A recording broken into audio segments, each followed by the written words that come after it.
We have officially been in a government shutdown for 1 month at this point, and it is having serious consequences for Democrat favorability. Whenever there's a government shutdown, the big question is, who are Americans going to blame? And it is very clear at this point that people are blaming Democrats, as they should. Here's a poll that just came out. As you can see, there are two polls. We have pre-shutdown poll, and then we have during the shutdown. And this is both from Clarity Campaign. What you see before the shutdown in September is that Democrats are plus 6, 50% to 44%. And this is on the generic ballot for the midterms. Now during the shutdown, Republicans have gained 5%, which is huge. And they've narrowed that down to 47% to 46%, which again is within the margin of error. So essentially, they're in a dead heat. When it comes to the polls, I've said this before, I don't know for sure if these are the exact numbers. Obviously, polls don't vote. But what I like about seeing the same pollster over a period of time is that you're able to see where the momentum lies. And it is very clear right now. The data is showing us that the momentum lies with Republicans. When shutdowns occur, it is very, very simple. You can either vote, it happens every single time. You can either vote to continue government spending at its current levels, or you can vote to change that spending in some way. And what is happening right now is what Republicans have done is they have said, all of us are on board with just keep spending at the same levels that we've had all year, just so we can get the government open again and fund our veterans and fund SNAP and Medicaid and things like that, which we'll talk about in a second. And what Democrats are doing right now, and this is the reason why people blame them, and they should, is they're saying, no, we want to add all kinds of crazy random stuff like trans care or foreign aid to random places like USAID stuff. And so in no world is there a Republican where they want to support that. And again, they should not. The burden is on Democrats. Not only do the Americans not blame Republicans, but none of the stuff that Democrats are putting in there is palatable at all. In fact, Republicans are also being more moderate, I think, because they are actually risking offending those who want less government spending. There's obviously at the current levels we're at, it's ridiculous. And so Republicans are saying, look, we're not even going to decrease spending, which is what they really want to do. And we're just going to be more moderate and say, we're just going to keep it the same. And Democrats don't even want that. And it is astounding to see how Democrats have lost the working class. I mean, it is so crazy that Democrats are losing this issue because they're choosing it. Here's a video of the Teamsters Union president next to J.D. Vance telling everyone that the shutdown is the Democrats' fault. Look, the bottom line, and we took a position, I represent 1.3 million working men and women in this country for the International Brotherhood of Teamsters. We took a position 3 weeks ago. Pass a clean CR, get to the table, negotiate a deal. Do not put working people in the middle of a problem they should not be in there. And we got to think about the families that are going to be affected. Think about when you have to tell your son or daughter they can't play sports because you're not getting paid. Think about when you can't pay your mortgage. Think about when you can't pay your tuition. Put the politics aside, get to the table, negotiate a deal, pass a clean CR right now, and then figure out the problems moving forward. And I want to thank the air traffic controllers. I want to thank the aviation administration for all their hard work and sacrifice they make. And look, security and safety of the airlines is paramount. Let's not compromise the safety and security. Pass a clean CR. Thank you. If you've lost the unions as a Democrat, you are not winning the shutdown. You're just not. And when it comes to the funding, the thing that's ultimately killing Democrats is SNAP and health insurance premiums. And I want to take those one at a time. This is what's happening. SNAP is the subsidy, obviously, for food stamps, as you know. And as of this week, about 40 million people are going to lose them because the government isn't continuing that spending because they haven't voted on it. And can we just stop for a moment before I talk about SNAP and what's going to happen with this? Can we just stop and talk about that number of 40 million? That is 10% of the people in the U.S. on food stamps. What the freak are we doing? What is this? Why are there that many people taking money from the working class Americans to buy food for? And obviously there's been all kinds of posts online about the things that you can buy for SNAP. That's crazy too. I mean, you should be able to buy the essentials, and obviously SNAP, the requirements should be down to the people who really need them. But you should be able to buy essentials like pasta, milk, eggs, things like that. But the things that they can buy are just ridiculous. I mean, there are things that most Americans not on SNAP are just not buying. We've got charities out there, by the way, for truly destitute people. I mean, SNAP is crazy. For 40 million people, it just does not make sense. I think if you're not a widow, an orphan, a veteran, or a seriously disabled person, you should not have access to SNAP, period. You need to go out and work. African Immigrant Services came out this week, and again, these are for immigrants, said that 90% of their people are on SNAP right now. 90%. So a huge portion of this is immigrants, non-citizens. And if you're a Dem, again, you have to remember this is why the political calculus is not working for them right now. That's your constituency, right? The pro-immigrant party or the immigrants that you're hoping to turn into voters down the line. So if you're a Dem, this is a big problem for you. This is why I think letting the SNAP benefits expire is actually a win-win for Donald Trump. I do not think Republicans should even remotely move on this, because if Dems cave and they end up, okay, fine, we're going to pass the continuing resolution. The reason, by the way, if you didn't know that Dems have to be a part of this, is because you need 60 people in the Senate. This has already passed the House. You need 60 in the Senate, and there's only 53 Republicans in there. So you need at least 7 Democrats, and that hasn't happened. So either Dems can cave, that's good for Trump, or they're not going to do that, and then immigrants don't get welfare.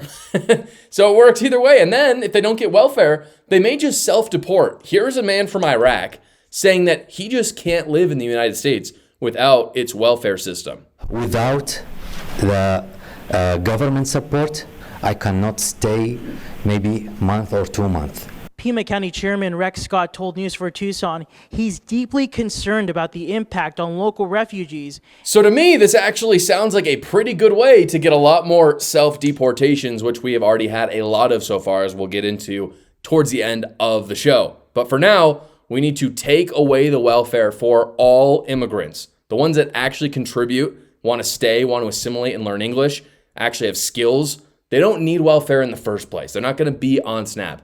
Right here, you can see this is the SNAP spending over time, starting from 2010. It was pretty consistent, and it was way too high. I mean, it was like $70 billion annually, which is crazy.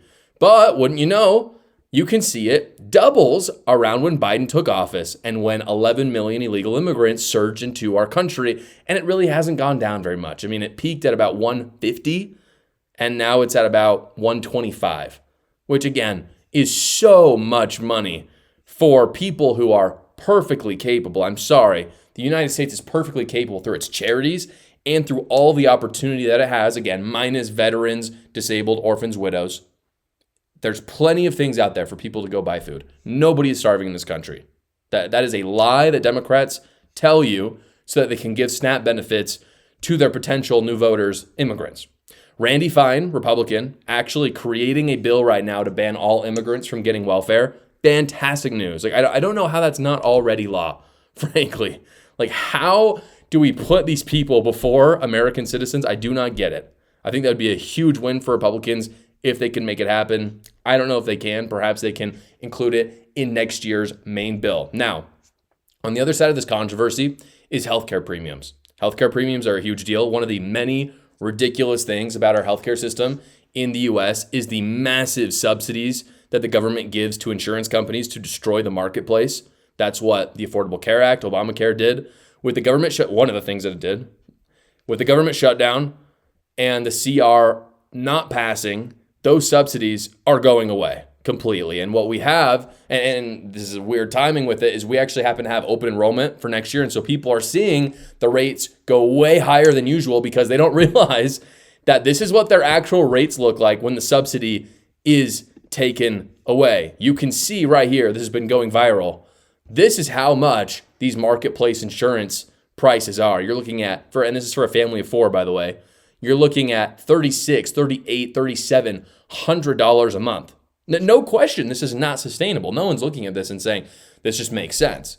This is how much it always costed. That's what people don't understand. They're saying this is crazy. The premiums have gone up. No, the subsidy has been taken away. And as we all know, there's no such thing as a free lunch. There's no such thing. And so just because you out of pocket did not pay that does not mean you didn't pay it in a multitude of other ways. And so it's funny to me how viral this is going because people are not realizing this is how much the government is spending. And when I say the government, what I mean is your fellow Americans, because the government does not actually produce anything. American workers produce things and companies, and it is redistributed through these marketplace insurance subsidies, and everyone ends up paying for it. It ends up being much more expensive than it otherwise would have been. The subsidies sound really nice. until you realize it's literally just our record debt, inflation, the dollar struggling, all of that. You are paying for it one way or another. It also screws over the middle class, by the way, much more than the upper or even lower classes, because the middle class never got the subsidies in the first place. This X user, I think, put it perfectly. I was just on X. They were responding to this. They said, if you're very wealthy, you can afford health insurance. True, right? If you're poor, you get it for free. Also true. If you're middle class, you're effed. That is absolutely true. Once you make, and I've experienced this in my own life, me and my wife have experienced this. Once you make over like $60,000, which is middle class, the median income I think is like $64,000 in America. Once you're at like that $60,000 mark, you lose the subsidies completely. So you're actually better off, if you do the math, you're better off making like $45,000 a year so you can just get the free health insurance. It's great. Like you actually make more money a year because you're getting free health insurance, because you get those benefits if you just made like 50K than if you just barely get over that 60 or 65K mark, which is a recipe for disaster. It is a recipe for keeping people in the middle class. Socialists want to talk about people being stuck in the middle class, how that's a huge problem in our country, how billionaires and all these people are trying to keep you down. What really is trying to keep you down is these stupid socialist subsidy programs. And hey, maybe there are people at the top pushing this. Totally fine. But let's not act like capitalism is causing this. This is subsidies 101. This is socialism 101. Trying to redistribute the wealth and hollowing out the middle class. This is exactly what happens every single time. We've seen it happen all over Europe. We've seen it happen in Canada. It's now happening in the United States, and it sucks. With all of this, people are talking about getting rid of the filibuster because obviously we don't, in the short term, like I said, I think the moderate position is to pass the CR. The not moderate position is to get rid of these stupid subsidies and change our healthcare system. But the moderate position is let's just keep doing what we're doing. If you get rid of the filibuster, you only need 51 votes in the Senate and you can pass the CR, which Republicans have. And so people are saying, hey, Republicans, in order to get these subsidies back, we need to pass the filibuster or get rid of the filibuster. And I think that would be a huge mistake politically, and also just, I'm saying politically as in a move for the Republican Party, but obviously as well in terms of civics in the actual constitutional framework of our country. The filibuster is one of our best tools against a unified Democrat government, which will absolutely happen again. We cannot get rid of the filibuster. And Democrats have tried in the past, and Republicans have done the right thing and kept it in place. I don't know why Republicans would want to do this, because Americans, again, blame Democrats for this already, and they should blame them. Republicans already want our bloated welfare slashed. So this is a win-win. Just let it be. They are in this power position. There's no reason to kill the filibuster, which would, in turn as well, make you look more culpable. Before we get back to the news, guys, I want to invite you to subscribe to my new Substack. Substack is a weekly newsletter that comes right to your email, and it's completely free to you. I talk about things I'm not able to talk about in the show, either because I don't get to them or because big tech will censor me, but Substack's fantastic. They never censor me. I'm able to really get my true feelings out there. Go check it out right now. Again, it's completely free. The link is in the description below. We have breaking news on Trump's immigration policy. Trump just announced what the new 2026 U.S. refugee admission ceiling would be. It is historically low, which is very good.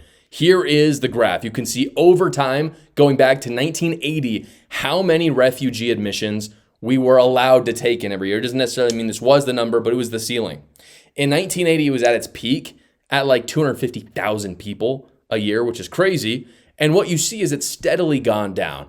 And in the orange, the first orange part, that was the Trump presidency. And you can see Trump really tanked it, which is fantastic. It was down to 15,000 at the end of his presidency. And then Biden bumped that baby up to like 125, which horrible, horrible call. And now Trump has announced it will be at 7,500 as a historic low. This is the executive order that was put out. I just want to read that middle paragraph. You can see, because this is the kind of justification that they're giving for this, and it's fantastic. They say the admissions of up to 7,500 refugees to the U.S. during fiscal year, of 2026 is justified by humanitarian concerns or is otherwise in the national interest. What they're saying there is absolutely correct. We are working on assimilating/deporting tens of millions of immigrants right now. This is a huge feat. We've never seen this many people move in history. ever. People have not moved like this. We cannot take on more. We absolutely cannot. It is not our responsibility to take on more. And our leaders should put the needs of their citizens over the needs of other citizens. And how is that controversial? I don't know. So 7,500 is not nothing. This is actually a decent number. We can still take in refugees, especially the ones who are most at risk, and more importantly, the ones who can assimilate the best. One of these groups, and Trump has been criticized of this, I don't know why, but one of those groups are South Africans being genocided right now by the communists in their country. They're trying to go through land reform. They hate the white people who have farms. Those people are trying to come to America. It makes perfect sense for them to do so. They should totally be a part of that 7,500. We'll probably take in a few hundred of them because they speak English. They're European in ethnicity and heritage. They will assimilate quickly. You can imagine a South African coming to the US and being an American in 3 to 5 years. I mean, it would happen very, very quickly because they speak our language, they understand our culture, and they want to be here. And they are a refugee. I mean, they're being hurt and literally taken off of their land in their home country. So they fit the perfect definition, in my opinion. We also have an update on how the deportation efforts are going. It's going very well. In my opinion, some people have put some bad light on the deportations on the right. I think they're way off. This is from a Fox report. You can see 515,000 illegal immigrants have been deported by ICE.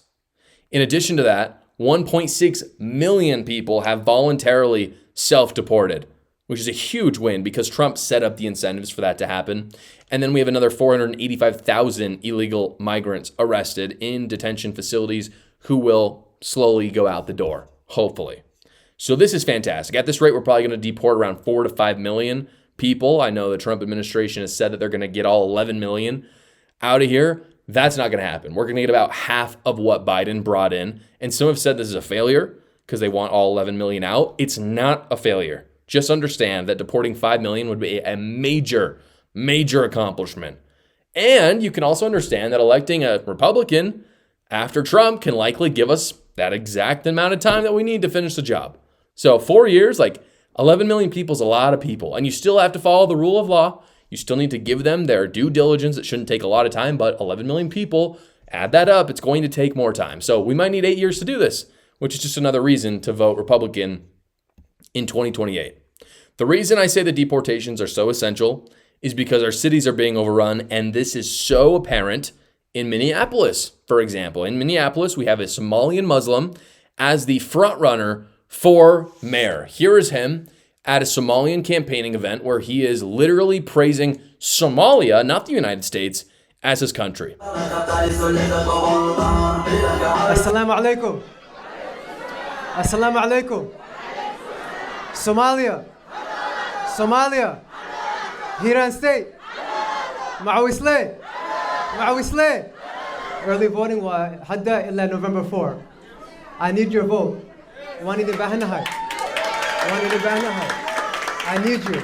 This is an invasion. I don't want to sound hyperbolic because I don't think that's productive, but having a mayoral candidate in one of your major cities chanting his home country and then asking for your vote is insane. The progressive left is a cult. I talk all about it in my book, A New Cult. Go check it out right now. I've talked about it before. Christmas is rolling around. It makes a fantastic gift. I talk about a lot of crazy stories that you or the loved one that you might be buying the gift for are going to enjoy, I promise. Go check it out right now. The link is in the description below. Thank you so much for watching today's episode, everybody. Please like the video so other great patriots like yourselves will see it. And if you are on Spotify or Apple Podcasts, give it a rating so people will see it there. And you can tune in every single weekday at 6 p.m. Eastern for the live show, or you can watch another video right here.